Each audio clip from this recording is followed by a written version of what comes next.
So it is the end of March. We are a quarter of the way through 2025, and it's time to say who has been the top 10 fighters within the One Championship this year so far.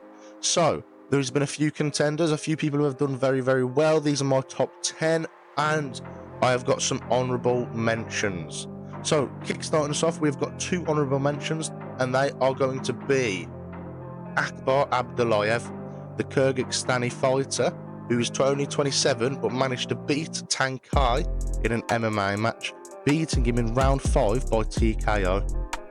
Now, he did miss weight, or he missed hydration, one of the two, so he didn't actually claim the belt. If he would have claimed the belt, he'd be seriously high on my list, but the fact that he didn't actually win the belt from it, he's only going to stay on honourable mentions for me. Now, on to my second honourable mention. We've got Ryu Iwata, the 23-year-old sensation from Japan, who's got 2 wins this year, the first coming in February by TKO in round 2 over Leandro Miranda, and the second last weekend in March the 23rd with a knockout victory in round 1 over Zakaria El Jamari. Now, Ryu has done amazing so far this year, since only joining last September. If he carries on this way, he'll probably be able to get a good 6 fights in this year, and if he wins all of them, then he's looking in a very good position, or a pole position within his division. Now on to number 10. The number 10th best fighter this year for me is going to be Sanzar Zakharov, the Tornado, the 21-year-old Uzbeki MMA fighter who has been absolutely dominating within the One Championship in MMA so far. He joined in August of 2023, but this year he has got 2 wins over Tatsumitsu Wada in January on the first card of the year, and a knockout victory over Iko Ronnie Saputra on the start of March. So far, he has done seriously well with these victories, and I do see him climbing up the rankings and the divisions pretty easily. Now, this weekend, he has got a fight against Boakang, right, and I am going to favour Zakharov personally. So I wouldn't be surprised if later this year we're going to start seeing a Zakharov fight for the title. Going on to number 9, we have got Jonathan Haggerty. Now, Jonathan Haggerty might be the only champion who is defending his belt, which is on this list, and the reason is clear. The competition that he fought was a lot harder than the competitions of other champions have fought so far. Him defending his kickboxing belt in a 5-round war against Weirey, right, in February the 20th, was a lot better than a lot of other fighters. Like, it was a lot better than Fabricio Andrade beating Quan Wan, because he's already beaten before. Weirey was a fresh challenge.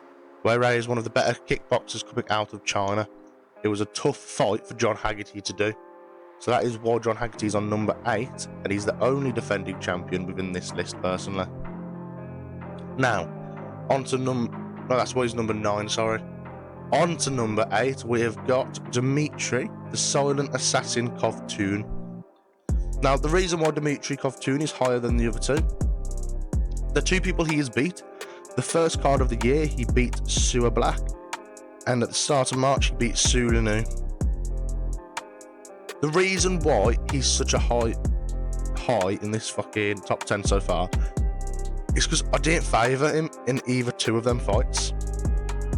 I thought he'd lose to Sua Black, and I thought he'd lose to Su Linu, but he didn't. He ended up beating both by unanimous decision. Right, he has lovely movement, he's great within the clinch, he has good kicks, good punches, he's a very well-rounded Thai fighter, and he did superbly well. Now, he did only join last August, and the people he's beat so far, beating Sua Black, Su Linu, and Ferrari Fairtex in his fucking debut last August, is amazing. His only loss is coming to Nonchai. But so far in 2025, he is on a roll, and I can see him again racking up 6, maybe 6 fights this year. If all of them are wins, then he's definitely looking for that belt. So for me, Dmitry Kovtun, it's hard to, not give him the recognition that he deserves at the moment. But on to number 7, we have got Enk or Gil Bartaku. Now, this 36-year-old Mongolian monster beat Aaron Kanata in submission in round 1 and the first card of the year, January the 11th, and he recently beat Jeremy Pakatau at the start of March. Now, to me, I think he should have got the title shot after Aaron Kanata. He didn't. He beat Jeremy Pakatau, and now surely you cannot stand here and say that he does not deserve that title shot. Enkor Gil Bartaku is a monster, an absolute monster. He definitely deserves the title shot, and I think he's going to give a very good fucking chance, a very good fight to the champ, and I think we might see a new champion with Enkor Gil Bartaku. But on to number 6 now. We have got Shamil Erdogan. Now the reason Shamil Erdogan is up here is for 2 quick reasons. He fought on February the 20th, beating Angela Nasang in knockout in round 1. Then, 2 weeks later, he beat Gilberto Galvao in round 1 by TKO. Right, Shamil Erdogan is a real problem, and I think he beats Anatoly Malikin. Again, I think we might be looking at a next champion here. Right, he's a very big fighter, very big for his division. He's 6'2". Right, he's massive. He has a lot of power. His striking is very good. He's hard to be taken down. He's knocked everyone out within 2 rounds. No one saw the 3rd round yet, especially not the final bell.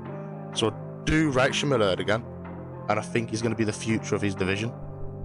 Right, I think he's the future of the middleweight, and is it the light heavyweight?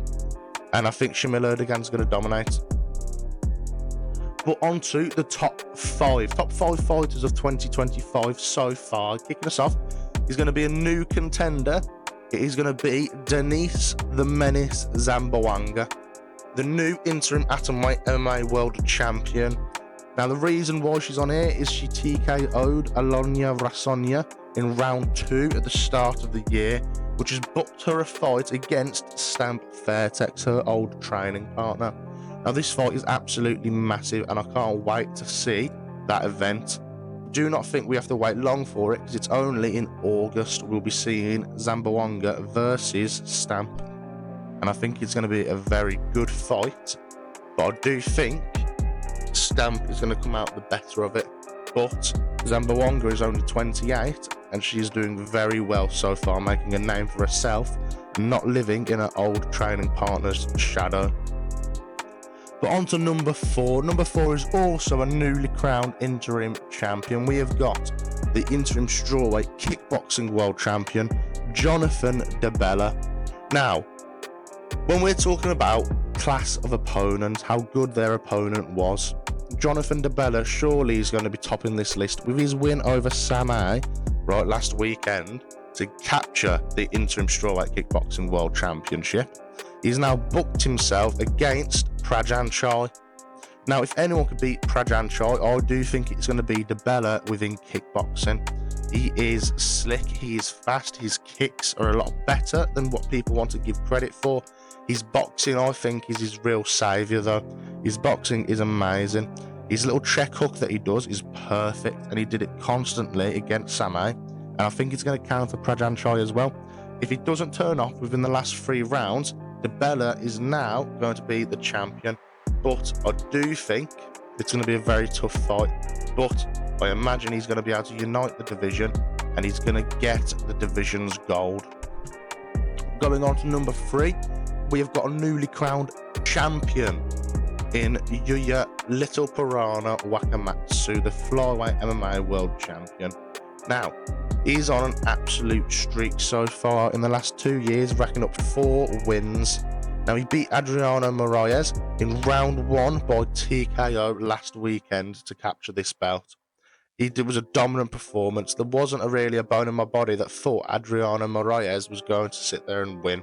He looked his age, whereas Yuya Wakamatsu was making him look his age. He was fast, he was slick, he had power within his hands, his grappling exchanges, he kept it on the feet. He did extremely well against a seasoned veteran within the MMA. So Yuya Wakamatsu is going to take the number 3 spot on the 3rd best fighter within the ONE Championship this year. Now the number 2 spot. How can it not go to the interim featherweight kickboxing world champion Masaki Nawiri? What a fight he has done this year.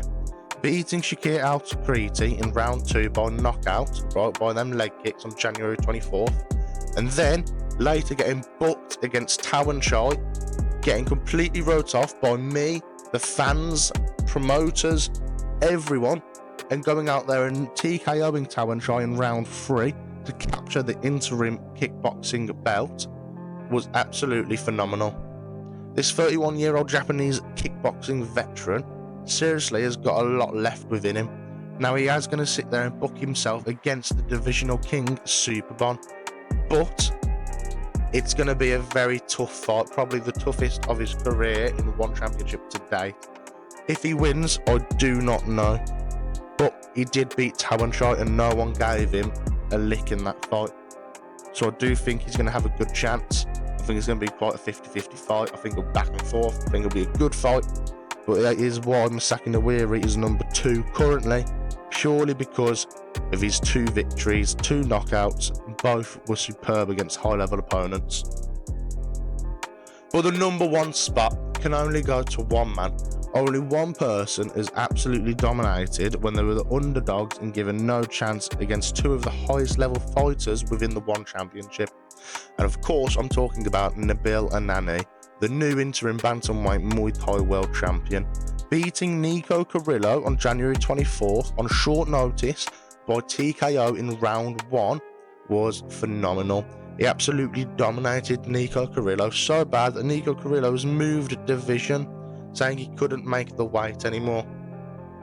Right, Nabil Anani is an absolute menace this year.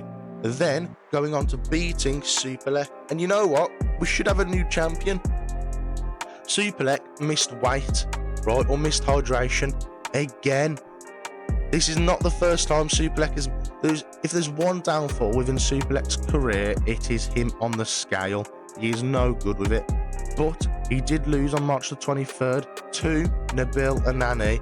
He absolutely dominated him from the first bell, right? Just like he dominated Nico Carrillo. Ever since his first loss within one championship, Nabil Anani has looked undefeatable. He has looked amazing. And I do think he's going to be 2025's Fighter of the Year.